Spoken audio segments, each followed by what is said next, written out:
Hello guys, welcome to the beach tutorial.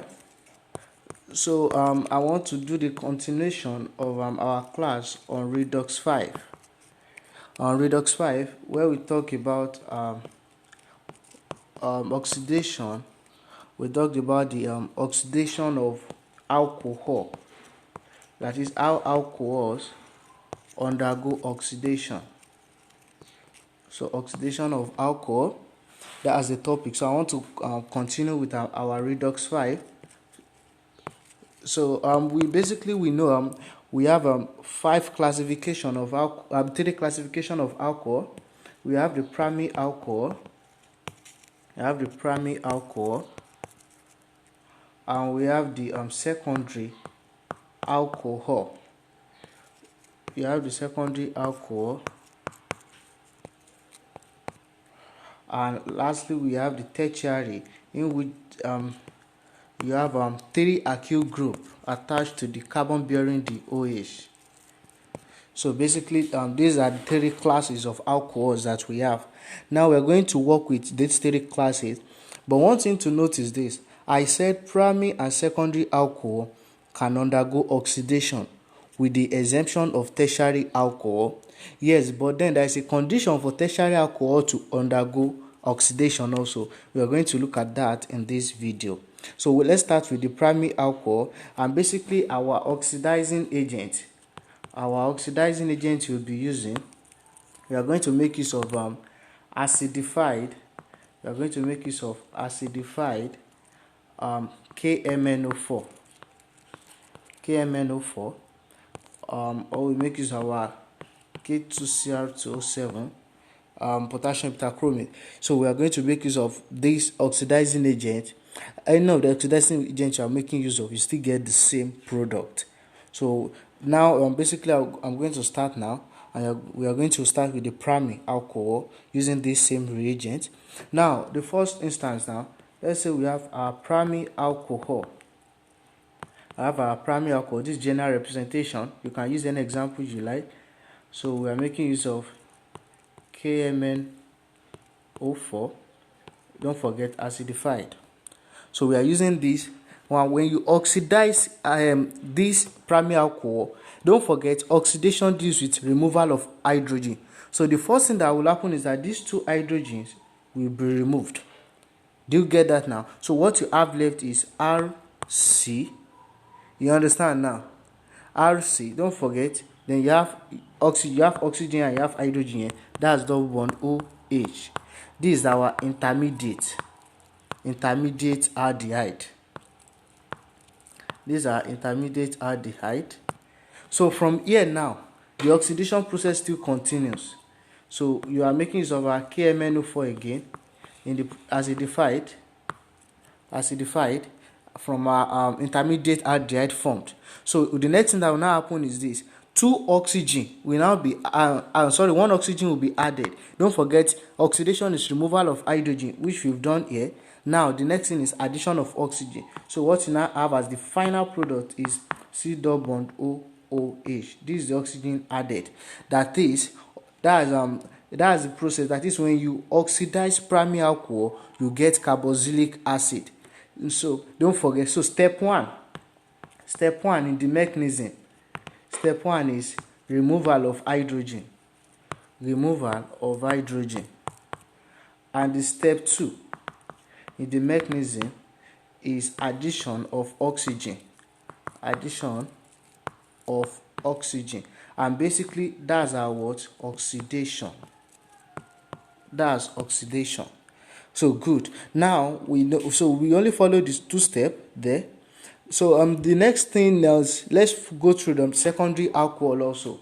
For the secondary alcohol now, let's say for the secondary alcohol, don't forget you have two alkyl group attached to the carbon bearing the OH.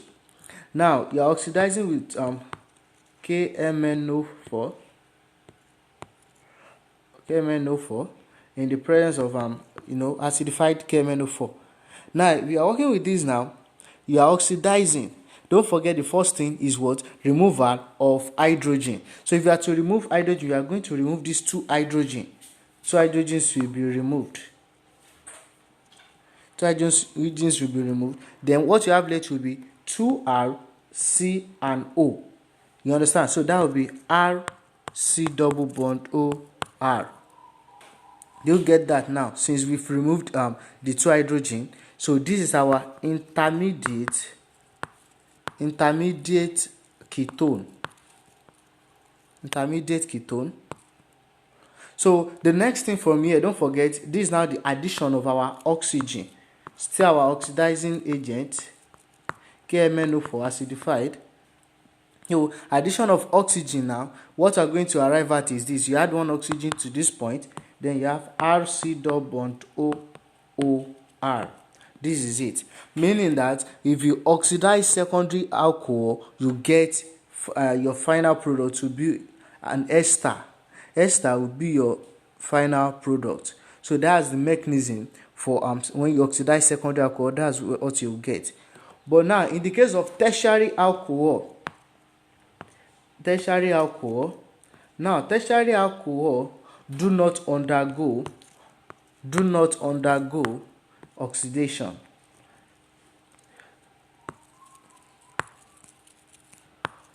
Do not undergo oxidation. But there is a condition. Only at severe or stringent condition. Only at severe condition. That's when you can have tertiary alcohol to undergo oxidation. What do I mean by that? Probably application of heat. And what will happen is that because tertiary alcohol are resistant to oxidation, but under severe condition, the C to C bond in the alcohol will become decomposed. There will be a rupture of bond, there will be cleavage. So it will become decomposed to give a mixture of ketone. That is, if you oxidize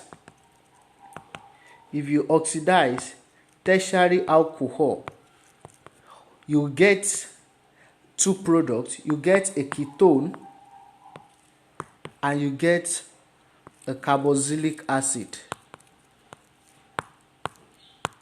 You get a carboxylic acid.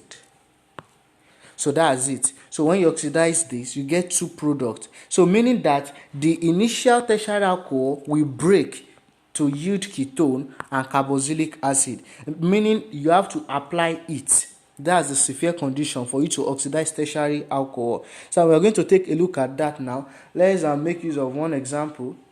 Let's have this. So we are working with this example now. So we want to oxidize. Don't forget, this is a tertiary alcohol. You have 1, 2, 3 carbon directly attached to the central carbon. So by the time you oxidize using your KMNO4 acidified, don't forget this is the severe condition. You apply your heat. So when you apply heat, this is what will happen. This is how the two products are being obtained. Now, the eruption you are going to have here, you are going to have this. The bond will break here around this region. Don't forget, you have this rupture. That's the first product, and the second product will be on this straight line. Yes, I guess so. I guess I'm not mixing it up now. This is what I'm saying. So if you are going, let's consider this particular one I ruled out first. Let's start writing out the numbers of carbon from this end. So you have CH3, then CH2, this CH2, then attached to this carbon, then C. Now you put a double bond O there. That's oxidation. Then you have, lastly at the top, you have CH3. You have CH3, then plus. Now the next product will now be this linear one. That's you have CH3. You have CH3 to C double bond O. You know you have OH here. So this OH, don't forget to add one oxygen to it. OH. Just the same way we added oxygen to this first product. You understand now? So this is our ketonic part. So this one is butan-2-one, and this is our carboxylic acid. And if you look at this is ethanoic acid. So I believe you get that the two products formed you have CH3, CH2, then to C, double bond OCH3. This is our butane 2 one. And you also have your metanic acid, CH3, C double bond OH, double bond OH. Do you get that now? So our butane 2 one. You understand that this is the ketone and this is the carboxylic part. So basically that's what happened to tertiary alcohol when they undergo oxidation. Now the same thing you will get when you make use of PCC. When you oxidize, you can also oxidize using PCC. That's your pyridinium chlorochromate. So that's what you get also when you you get the same products. For instance, now if you have your primary alcohol CH2OH, now when you make use of PCC in the presence of dichloromethane, yes, dichloromethane, CH2Cl2, what you get is still, don't forget, you get your intermediate, that's